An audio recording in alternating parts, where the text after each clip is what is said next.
everyone. So welcome to our review of First Kings chapter 9. First Kings 9. So we are talking about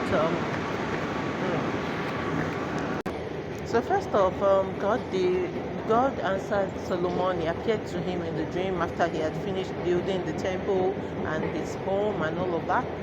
And God told him that as a mark of honor, because you've thought to honor me to build this temple, that I would honor you and make sure that I'm mindful. I'll make sure that I'm looking at this temple. However, it is not a talisman. You haven't bought your obedience with building this temple. That's my honoring and doing everything is dependent on your own. If you don't honor God, God will remove himself away. He will leave. So you can't say, oh, I've built him a temple, so I've bribed him forever. It did not used to work like that. And the next thing that stood out to me was Solomon's experience with Hiram. Okay, so for someone that was supposed to pay so much attention to details, I mean, like we talked about the way his table was laid out, everything, he got real value from Hiram. It was beautifully done. Everything was, the report was that Hiram's people delivered on what they agreed. And then when it was now Solomon's turn to give Hiram the towns, he gave him towns, so he fulfilled the letter of the agreement. But those towns, they were worthless.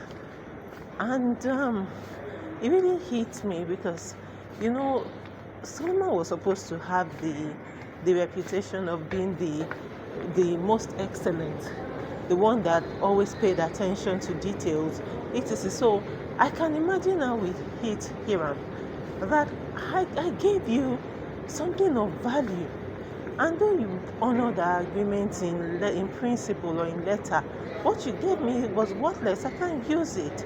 And while it is not a legal breach in agreement, it kind of qualifies as a breach in agreement somehow, because you did not give me value for value. I got something worthless. And I like the fact that King Hiram did not keep it in. He brought it up and he said, these towns are worthless. And he named them worthless because I think they were towns that came from Pharaoh. There wasn't a lot of thought into building them up and making them as excellent as what you expect from Solomon. And King Hiram was not having it. So he felt like, it was just okay. You want 20 towns. I'm just going to look for the most worthless of my towns and give you. But I have given you the best of my time, the best of my talents. It's just like maybe someone did work for you. They put in their best. You were supposed to pay them on a particular day. Then you're now paying them the same amount like a year later, when the currency has been devalued, particularly if you're dealing with currencies like Nigerian currency. So though you still paid them the amount you agreed on paper, the value of what you gave them is worthless. And this is a note out to people that are owing others. Please pay as quickly as you can, because the money is getting devalued every day. So yes, you paid the 1 million. In fact, it even reminds me of one guy that was more or less boasting about how he patronized somebody and he's owing him something, only for us to find out that it was 100k, and he was writing a nonsense note of like he did the person a favor, owing them money. Okay, so just to finish up on what I was saying about Solomon and King Solomon and King Hiram,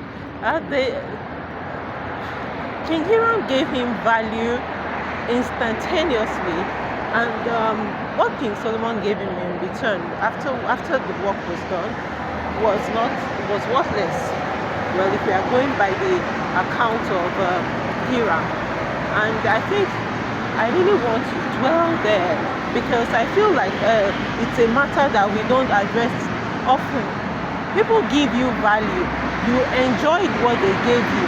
They did work for you. Maybe they organized your event and your event went well.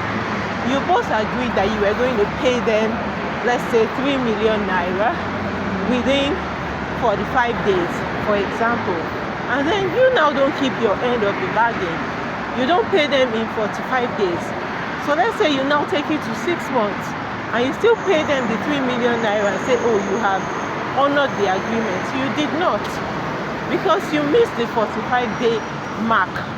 And so if you want to be an honorable person, what you really should do is to say that, okay, I was supposed to pay you 3 million in 45 days. Now that I'm paying in 6 months, how much does that account to? And I'm deliberately using money so that we can understand how that is, how that works. So if you want to use something that is not money, something that is in kind, we've agreed, for example, that you're going to give me, okay, I'm trying to look for the kind equivalent, but the best equivalent I can give is the one that was already given in the case of Hiram and King Solomon. They've given you a temple that is beautiful, that you can present to God, and everyone will look at it and say it's magnificent. Someone has put in their time and effort and everything into building, laboring for you, and making everything soft and easy for you. And then the way you've agreed with them, for example, let's say that you've agreed that, okay, they should give you the clothes for the event you're going for, and that you're going to promote them on your page. Okay, let me use that as an example, that you're going to promote them on your page. And then when you finally put on the dress, you now say, oh, this was done by Adenike, and then there's no tag. You probably don't even include the name of their business. It reminds me of something that happened. Hey, I'm glad that I even came up.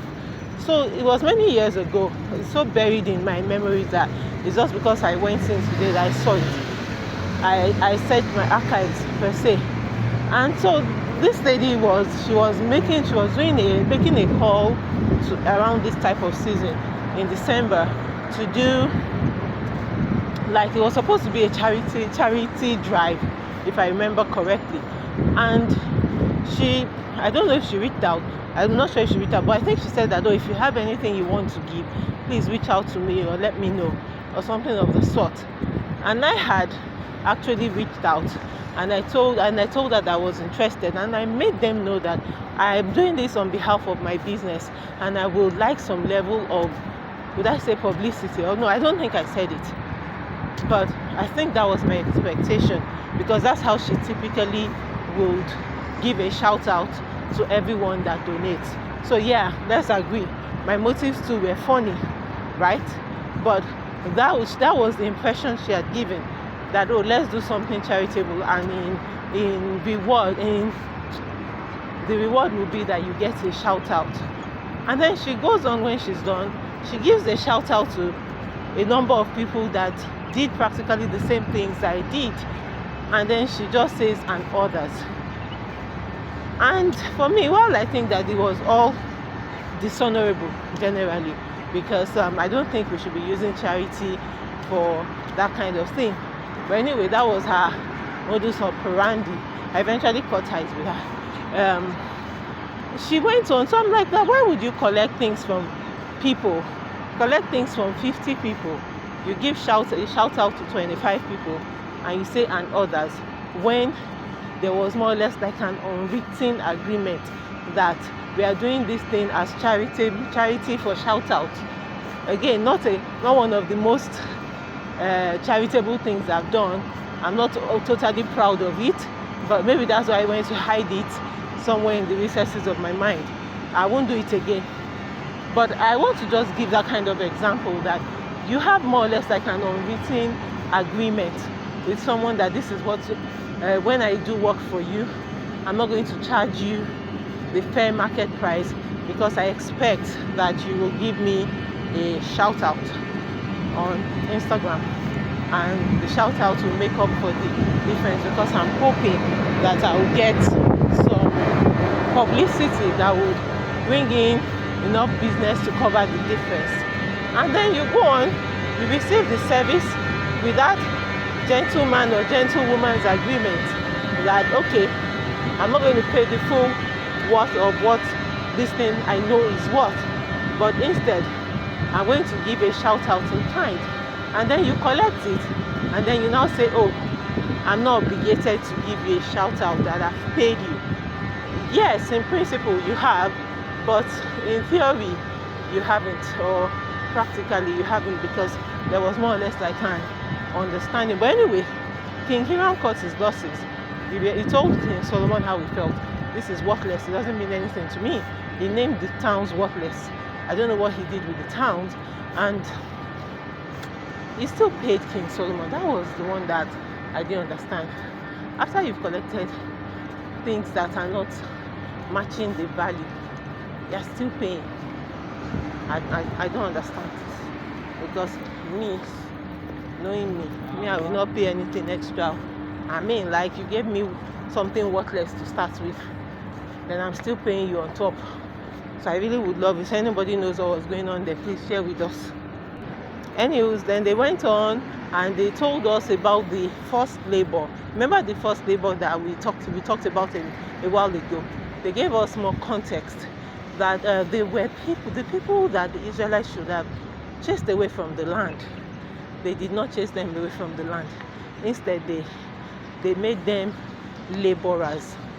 And on the surface, it sounds like, oh, a merciful thing to do, a good thing to do, but it was not a God thing to do, because God said destroy them, and he knew why. Because the people they did not destroy eventually led them to idolatry and everything that made them lose the land that they got. So again, I'd like to reiterate, good is not always God. So don't let your bowels of mercy, or whatever you call it, put you in trouble. Please share your thoughts.